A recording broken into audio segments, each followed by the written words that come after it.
আসসালামু আলাইকুম।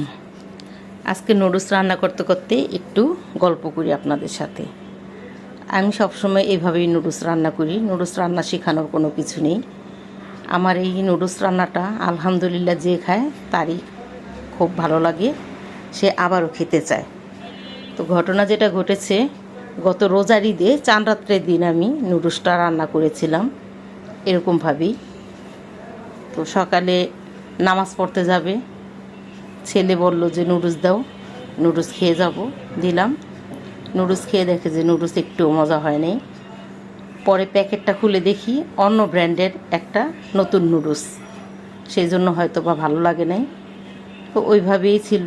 ছেলে সারাদিন মন খারাপ করে যে নুডলসটা আজকে ভালো হলো না, ঈদের দিনটাই নাকি ওর পুরা নষ্ট হয়ে গেল, কারণ ও নুডলস খেতে খুবই পছন্দ করে। তারপরে সন্ধ্যার সময়, সারাদিন তো গেল, সন্ধ্যার সময় আমি একটু বাহিরে বেরোবো। ছেলে বলল, মা নুডলসটা একটু গরম করে দাও। আমি বললাম, বাবা তুমি একটু গরম করে খাও, আমি একটু বাইরে থেকে আসি। ছেলে নুডলস গরম করতে দিয়ে বসে আছে মোবাইল হাতে নিয়ে। ওদিক দিয়ে নুডলস তো কালা ভুনা হয়ে গেছে। আর আজকে নুডলস রান্না করব, তারপরে রাত 2টা বাজে খাবে। এটা হচ্ছে কোরবানি ঈদের কথা।